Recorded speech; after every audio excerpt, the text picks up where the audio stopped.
नमस्कार, जनतंत्र टीवी में आप सभी का बहुत स्वागत है। मैं गरिमा श्रीवास्तव आपके साथ बुलेटिन की शुरुआत करेंगे इस वक्त की बड़ी खबर से, जहां सड़कों का रियलिटी चेक करने खुद सीएम धामी अब सड़कों पर उतरेंगे। अधिकारियों को 50 दिन का समय दिया गया है सरकारी मशीनरी के कामकाज और विकास कार्य भी परखते हुए। इस दौरान सीएम पुष्कर सिंह धामी नजर आएंगे। सीएम धामी हर जिले के अधिकारियों के साथ योजनाओं की समीक्षा भी करेंगे। हर जिले की बेहतर कार्य योजना तैयार करें, ऐसा सीएम धामी का कहना है। उत्तराखंड में सड़कों की हकीकत परखने के लिए सीएम धामी सड़क मार्ग से ही सफर करेंगे। सड़कों को दुरुस्त करने के लिए अधिकारियों को 50 दिन का समय दिया गया है। सरकारी मशीनरी के कामकाज और विकास कार्यों की जमीनी हकीकत परखने के लिए सीएम धामी राज्य के विभिन्न क्षेत्रों में सड़क मार्ग से सफर करेंगे। जिस जिले से वे गुजरेंगे वहां अफसरों के साथ योजनाओं की समीक्षा होगी। साथ ही सीएम लोगों के बीच जाकर उनके मन की बात जानेंगे। सीएम धामी ने सचिवालय में अफसरों के साथ बैठक में इसकी जानकारी दी है। ये पहला मौका नहीं है जब मुख्यमंत्री जनता के बीच जाकर विकास कार्यों की हकीकत परखने जा रहे हैं। इससे पहले गांव में प्रवास कार्यक्रम के तहत वे कई गांवों में भी रुके हैं। सीएम धामी ने बताया कि सभी अधिकारियों को स्पष्ट निर्देश दिए गए हैं कि वे प्रत्येक जिले के लिए विस्तृत कार्य योजना तैयार करें।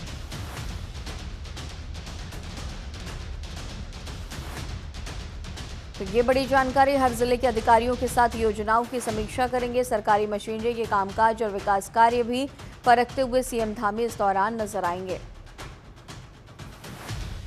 हर जिले के अधिकारियों के साथ योजनाओं की सीएम धामी समीक्षा करेंगे।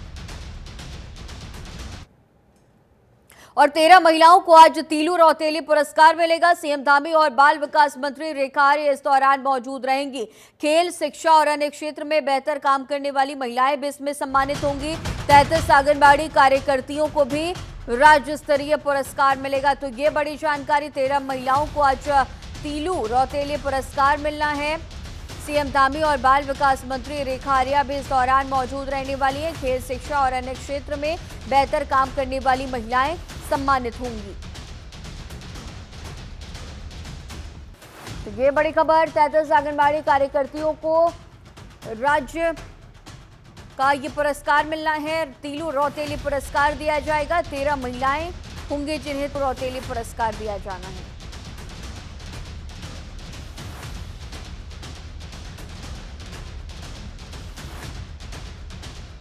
33 आंगनबाड़ी कार्यकर्तियों को ये राज्य स्तरीय पुरस्कार मिलना है।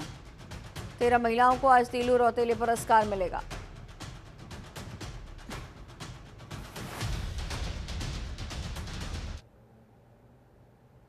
कांग्रेस पार्टी के कार्यकर्ताओं ने कानून व्यवस्था के मसले को लेकर बीजेपी प्रदेश कार्यालय कूच किया है। कांग्रेस पार्टी के महिला प्रदेश अध्यक्ष ज्योति रौतेला का कहना है कि जिस तरह से एक निजी कंपनी का सर्वे आया है उसमें देहरादून महिलाओं के रहने के लिए असुरक्षित, ऐसे में सरकार को बेहतर कानून व्यवस्था के लिए काम करना चाहिए। प्रदर्शनकारी गोबर लेकर पहुंचे और बीजेपी कार्यालय के शुद्धिकरण की बात कहकर नारेबाजी भी की है। ज्योति रौतेला का कहना है कि महिलाओं की सुरक्षा के लिए पुलिस बल को तैनात करना चाहिए, मगर कांग्रेस पार्टी के कार्यकर्ताओं के लिए पुलिस जवानों को तैनात किया गया है।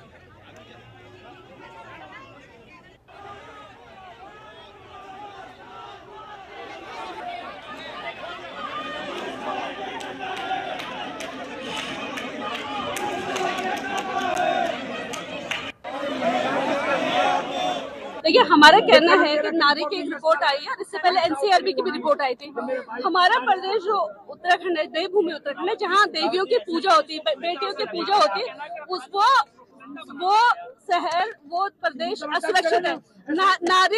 नारी की जो रिपोर्ट है उसमें ये कहा गया है कि जो देश के 10 असुरक्षित शहर है महिलाओं के लिए, उसमें देहरादून एक शहर है। और इसके ये रिपोर्ट आई है। एनसीआरबी की रिपोर्ट में भी 2500 से ज्यादा महिलाओं के साथ 3 साल में दुष्कर्म हुए, 10 साल से ज्यादा महिलाएं गुमशुदगी की रिपोर्ट है।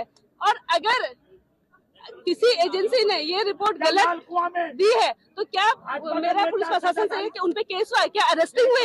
एक प्रदेश में, जिस प्रदेश का नाम देवभूमि के नाम से जाता है, जिस शहर को शिक्षा का हब माना जाता है, जहाँ हजारों बच्चे पढ़ने के लिए आती है, उस शहर के लिए ये कहा जा रहा है कि देश के 10वें नंबर में जो महिला सुरक्षा में। आप सोचिए कि जो बच्चे हैं, जो महिलाएं, उनके मन में कितनी असुरक्षा है, कितना प्रदेश में महिलाओं के प्रति बढ़ते अपराध की रिपोर्ट सार्वजनिक होने पर प्रदेश महिला कांग्रेस ने बीजेपी कार्यालय कूच किया है। वहीं कांग्रेस कार्यकर्ता अपने साथ मिट्टी के बर्तन में गोबर लेकर आए थे और उन्होंने बीजेपी के शुद्धिकरण की बात कही। वहीं बीजेपी प्रदेश अध्यक्ष महेंद्र भट्ट ने कांग्रेस पर गंभीर आरोप लगाते हुए कहा कि मुझे शक है कि कांग्रेस जिस विषय को लेकर प्रदर्शन कर रही है उस संस्था को पैसे देकर कांग्रेस ने ही सर्वे कराने का काम किया और प्रदेश में इस तरह के मैसेजेस फैलाने का काम कांग्रेस द्वारा किया जा रहा है।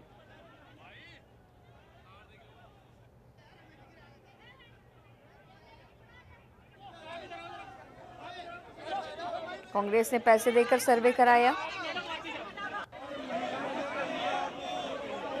ये तस्वीरें देखिए जहां पर ये बड़ा प्रदर्शन चल रहा है। कांग्रेस प्रदेश में अपराध चरम पर है, ऐसा कांग्रेस का कहना। और कांग्रेस ने कहा कि प्रदेश में अपराध इस वक्त चरम पर है। वहीं दूसरी तरफ बीजेपी का कहना है कि कांग्रेस ने पैसे देकर सर्वे कराया है। कांग्रेस प्रदेश में अपराध का झूठा मैसेज फैला रही है, महेंद्र भट्ट का ये कहना। तो लगातार एक तरफ जहां कांग्रेस की तरफ से बड़ा प्रदर्शन किया जा रहा है, वहीं दूसरी तरफ महेंद्र भट्ट ने कांग्रेस पर बड़ा हमला बोला है। देखिए, गोबर उठाने वाले का भी कुछ नाम होता है।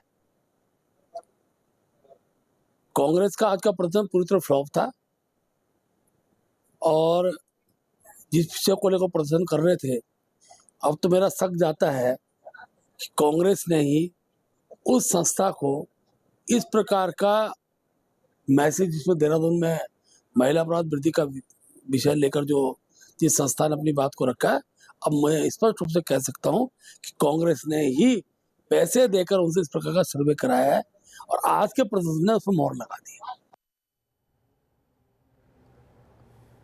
और वहीं उत्तराखंड में भारी बारिश का अलर्ट जारी किया गया है। मौसम विभाग ने येलो अलर्ट जारी किया। नैनीताल, बागेश्वर समेत 4 जिलों में बारिश का येलो अलर्ट जारी किया गया है। उत्तराखंड में मौसम बीते 3 दिन से करवट ले रही है और सोमवार और मंगलवार को प्रदेश के ज्यादातर जिलों में रेड अलर्ट रहा। हालांकि बीते बुधवार को ये चेतावनी ऑरेंज और येलो अलर्ट तक सिमट गई है। राज्य में मानसूनी बारिश के कारण पहाड़ से लेकर मैदानी इलाकों तक जनजीवन पूरी तरह से प्रभावित है। आलम यह है कि बारिश के चलते पहाड़ों में भूस्खलन की समस्याओं के चलते सड़कें बंद हो रही हैं। मौसम विज्ञान केंद्र ने आज नैनीताल, चंपावत, बागेश्वर और पिथौरागढ़ जनपद में कहीं कहीं भारी बारिश का येलो अलर्ट जारी किया। अन्य जिलों में भी बारिश के तीव्र दौर हो सकते हैं। मौसम विभाग ने दूसरे जिलों उत्तरकाशी, टेहरी, पौड़ी, रुद्रप्रयाग, चमोली, देहरादून, हरिद्वार, अल्मोड़ा, उधम सिंह नगर में भी येलो अलर्ट जारी किया है, जहां तीव्र से अति तीव्र दौर की बारिश देखने को मिल सकती है। वहीं उत्तराखंड में लगातार बारिश के चलते गंगोत्री और बद्रीनाथ सहित ऊंची चोटियों पर हिमपात शुरू हो गया है। तो कहां पर येलो अलर्ट है आपको ग्राफिक्स के जरिए भी दिखाते हैं। नैनीताल, चंपावत, बागेश्वर में येलो अलर्ट है। पिथौरागढ़ की अगर बात कर ले तो पिथौरागढ़ में भी आने वाले 24 घंटे को लेकर के भारी बारिश का अलर्ट जारी किया गया है।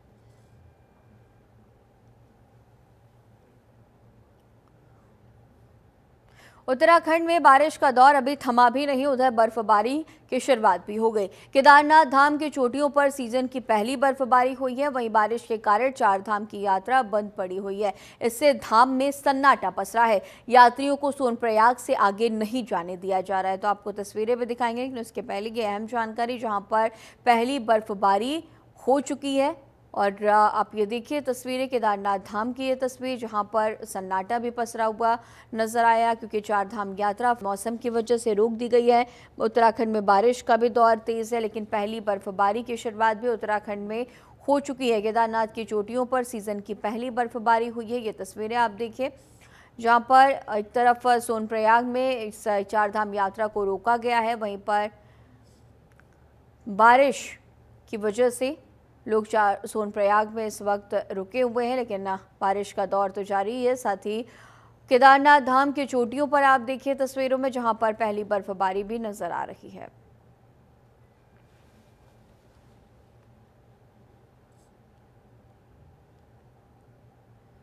हनुमान चट्टी से फूलचट्टी के बीच अवरुद्ध यमुनोत्री राष्ट्रीय राजमार्ग 11वें दिन भी वाहनों की आवाजाही के लिए नहीं खुल सका है, जबकि 5 दिन से यमुनोत्री धाम सहित आधा दर्जन गांव में विद्युत आपूर्ति भी ठप पड़ी हुई है। इसके कारण यमुनोत्री में नेटवर्क भी काम नहीं कर रहा। उत्तरकाशी जनपद में सुबह से ही यमुनोत्री गंगोत्री राष्ट्रीय राजमार्ग जगह जगह अवरुद्ध होते रहे हैं।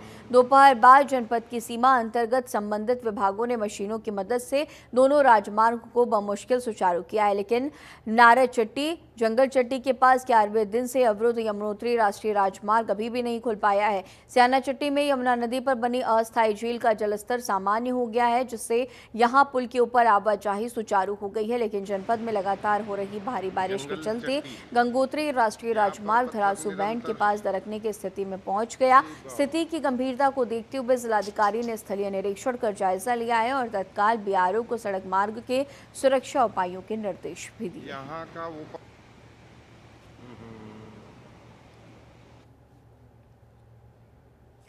मौसम विज्ञान विभाग द्वारा जारी भारी बारिश के ऑरेंज अलर्ट के चलते 5 सितंबर तक चारधाम यात्रा पर लगी अस्थायी रोक के चलते जहां सभी उच्च हिमालयी तीर्थ स्थलों और ट्रैकिंग रूट श्रद्धालुओं और पर्यटकों की आमद थम सी गई है। बद्रीपुरी में जहां कपाट खुलने से लेकर अब तक करीब 12,91,000 तीर्थयात्रियों की आमद दर्ज हुई है। वहीं श्री हेमकुंड साहिब में भी रिकॉर्ड 2,91,000 श्रद्धालुओं ने पवित्र गुरुद्वारा में मत्था टेका।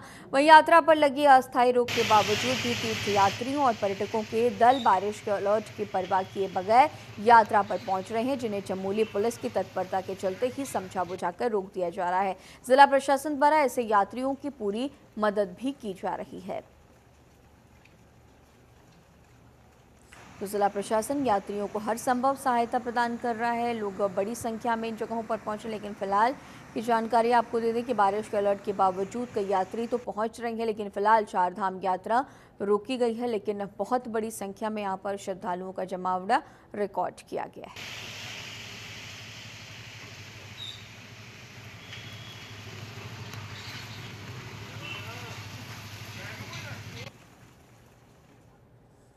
अल्मोड़ा में चल रहे प्रसिद्ध नंदा देवी मेले का मां नंदा सुनंदा की डोला यात्रा के साथ ही समापन हो गया।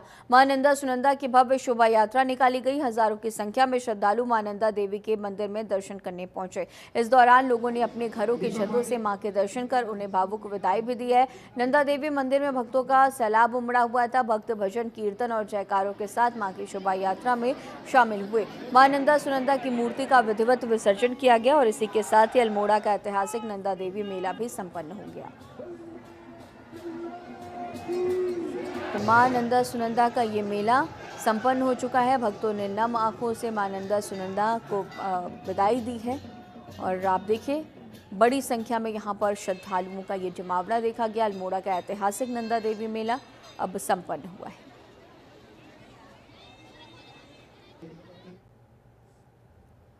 कानपुर के भारूवाला गांव में एक व्यक्ति द्वारा गांव में तालाब की जमीन पर अतिक्रमण करने की शिकायत लक्सर उप जिलाधिकारी से की गई थी। इसके बाद लक्सर राजस्व टीम तहसीलदार की अगुवाई में तालाब की जमीन की पैमाइश करने पहुंची, जहां पर तालाब की जमीन पर बड़ा अतिक्रमण पाया गया है। शिकायतकर्ता से बात की तो उस आया कि लंबे समय से गाँव में तालाब की जमीन पर अतिक्रमण चला आ रहा है। कुछ लोगों द्वारा जमीन पर अतिक्रमण कर पक्के और कच्चे मकान बना लिए गए हैं, जिसे लेकर शिकायत की गई थी, लेकिन इस पैमाइश से वो संतुष्ट नहीं है। जिन लोगों के खिलाफ शिकायत की गई है उन्हें ही साथ लेकर पैमाइश की जा रही है। शिकायतकर्ता ने कहा कि इस पैमाइश के खिलाफ हाईकोर्ट जाऊंगा, लेकिन जब तक अतिक्रमण नहीं हटेगा तब तक ये लड़ाई लड़ता रहूंगा।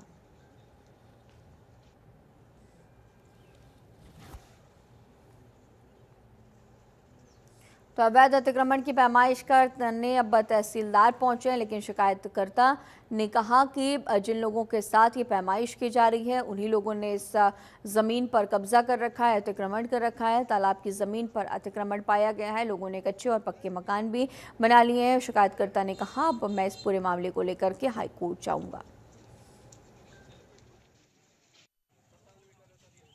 क्योंकि नाप तोल भी विपक्षी करवा रहे, समझ रहे आप मेरी बात को। तहसीलदार साहब यहाँ कोई काम नहीं करना चाहते, आकर विपक्षी के मकान पे आकर बैठेंगे, चाय वहीं पी जाएगी। मेरे से बात करिए उन्होंने, आप बताओ। शिकायती पत्र बन भेज रखे, शिकायत करता मैं हूँ तो मेरे से बात करनी चाहिए ना उन्हें। यह विपक्षी बताएंगे कहाँ तालाब कहाँ क्या है, तो क्यों नहीं बुलाया गया? नहीं हो रहा, तो इसके लिए मैं हाई कोर्ट जाऊँगा सर। कुछ अतिक्रमण की शिकायत आई थी, विशेष रूप से तालाब की खसरा नंबर 79 है, उस पर अतिक्रमण की शिकायत आती है ऐसे गांव से। तो उसमें हम लोग पहले भी आए थे, आज भी आ रहे हैं आपके सामने। इस अभी 3-4 घंटे से नापतोल कर रहे हैं हम लोग, क्योंकि अभी पानी ज़्यादा है, खेतों में भी पानी है, जोहड़ में तो खैर पानी है ही, तो पैमाइश में थोड़ी दिक्कत आ रही है। तो अभी मतलब अभी ये कहना मुश्किल है कि पैमाइश पूरी हो चुकी है, लेकिन जैसे पैमाइश पूरी हो जाएगी तो हमको पता चल जाएगा कि अतिक्रमण कितना है और किस किस का है, फिर उसके अकॉर्डिंग हम कार्रवाई करेंगे। जिले भर में लगातार हो रही बारिश ने कई जगह समस्याएं बढ़ा रखी हैं, जहां सड़कों पर बारिश का पानी भरा है, जो ग्रामीणों के लिए परेशानी का सबब बना हुआ है। हम लक्सर के गंगदासपुर गांव की बात कर रहे हैं, जहां महाराजपुर खुर्द से गंगदासपुर के बीच सड़क पर 2 फीट से ज्यादा पानी अभी भी भरा हुआ है और ग्रामीणों को इसी गंदे पानी से गुजरना पड़ता है। छात्रों का कहना है कि वो महीने भर से स्कूल नहीं जा पा रहे हैं, स्कूलों में कोर्स पूरे हो चुके हैं, लेकिन इस पानी के कारण हम लोग स्कूलों तक नहीं पहुंच पा रहे। अगर दूसरे रास्ते से जाना चाहें तो रेल की पटरी से होकर गुजरना पड़ता है, जो बेहद खतरनाक है। सड़क पर भरे इस पानी का हमारी शिक्षा पर बहुत बड़ा प्रभाव भी पड़ रहा है।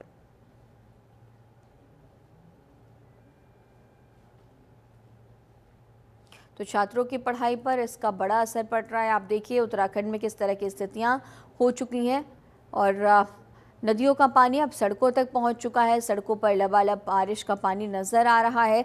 लोग ऐसे में लोगों का आवागमन बुरी तरह से बाधित है, बुरी तरह से प्रभावित है। जल भराव से लोगों को परेशानियां हो रही हैं। लोग स्कूलों में अगर पढ़ने अगर बच्चों को जाना है तो इन्हीं रास्तों से होकर गुजरना पड़ता है। छात्रों की पढ़ाई पर इसका बुरा असर पड़ रहा है। जब से बरसात स्टार्ट हो जाती है सर, जब से समस्या बनती है, हमारे यहाँ के बच्चे पढ़ने भी नहीं जाने पाते। अभी उनका पूरा सिलेबस कंप्लीट हो गया, हमारे गांव के बच्चे जा ही नहीं पा रहे। वो जब से बरसात लगी है जब से घर पे ही हैं, जब से अगस्त स्टार्ट हुआ है सर। अभी पिछले 1 महीने से इस सड़क पे इतना पानी था, इस यहाँ पे से कोई भी नहीं जा पा रहा था। बस अभी 1 हफ्ता से शायद अभी साइकिल वगैरह जाना स्टार्ट हुई है। हम तो पहले दिन आए, वरना हम उधर से घूम के जाते हैं सर। उधर से बहुत खतरा है, क्योंकि वहाँ पे ट्रेन वगैरह आती है, उस पटरी से गुजर के जाना पड़ता है। गंगदासपुर की हालत भी, अगर महाराजपुर खुर्द से आगे चले हैं तो गंगदासपुर की हालत भी बहुत खस्ता है, उसके रोड की हालत भी बहुत खस्ता है। मैं बड़ी मुश्किल से बाइक से आया हूँ, कम से कम 3-3 फुट पानी सड़क पर खड़ा है। स्कूली छात्र छात्राओं को इसी पानी से गुजरना पड़ता है और स्कूल जाने का भी समय जो है बच्चों का बेकार हो जाता है और बच्चे पानी में पता नहीं कैसे कैसे निकलते हैं, अपने कपड़े उपड़े बांध करके और चप्पल जूते उतार करके अपने साथ लेकर जाते हैं और बैग उनके भीग जाते हैं, मतलब शिक्षा के। हरिद्वार से गणपति विसर्जन की खुशियां मातम में बदल गई। कनखल स्थित सती घाट पर विसर्जन के दौरान एक युवक गंगा में बह गया। घटना का वीडियो भी सामने आया। इसमें युवक को बहते हुए साफ देखा जा रहा है। घाट पर अफरा तफरी का माहौल बन गया और इसके साथ ही साथ चीख पुकार भी मच गई है। मौके पर पहुंची पुलिस और गोताखोरों की टीम युवक की तलाश में जुटी है। फिलहाल पुलिस और गोताखोर टीम युवक की तलाश में लगी हुई है। तो गणेश विसर्जन के दौरान ये दुखद हादसा और एक युवक गंगा में बह गया। गणपति विसर्जन के दौरान ये बड़ा हादसा हुआ है।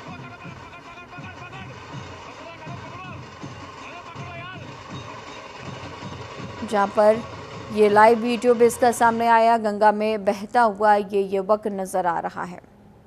हरिद्वार से ये पूरी खबर।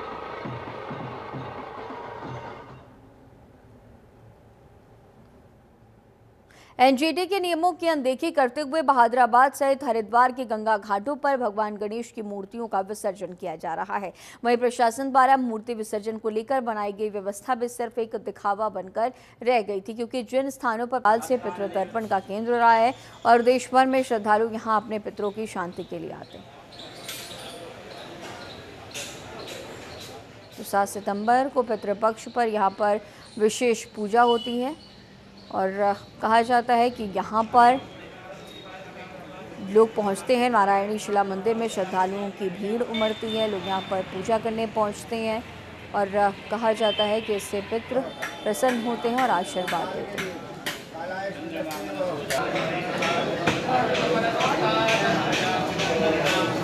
आप देख देखिए बहुत बड़ी संख्या में लोग यहाँ पर पहुँच रहे होते हैं और साथ ही कहा जाता है कि इस दौरान जो भी यहाँ पर श्राद्ध करता है उसके पितृ प्रसन्न होते हैं और साथ ही अपने परिजनों को आशीर्वाद भी देते हैं। देखिए 16 दिन का जो महालय पक्ष जिसे हम श्राद्ध पक्ष या पितृ पक्ष कहते हैं, पूर्णमासी 7 तारीख से आरंभ होने का अवसर है और इसमें अपने पितरों का अपने परिवार में पधारने का उत्सव होता है। उनके जो वंशज हैं हम उनके प्रति हम क्या श्रद्धा रखते हैं, क्या कृतज्ञता उनके प्रति हम प्रकट करते हैं, उस भाव को स्वीकारने कर हमारे घर पधारते हैं। और अगर पितरों को अगर उनके प्रति भाव न मिले या उनको ऐसा लगे कि ये हमारी अवज्ञा कर रहे हैं या उनके निमित्त हम कुछ ना करें, तो पितृ श्राप देकर वापस चले जाते हैं और वो जो श्राप है वो व्यक्ति को अपने जीवन में कई प्रकार के कष्ट देता है। और उत्तराखंड के इस खास बुलेटिन में फिलहाल इतना ही। खबरों का सिलसिला लगातार जारी रहेगा। बने रहिए जनतंत्र टीवी के साथ। नमस्कार।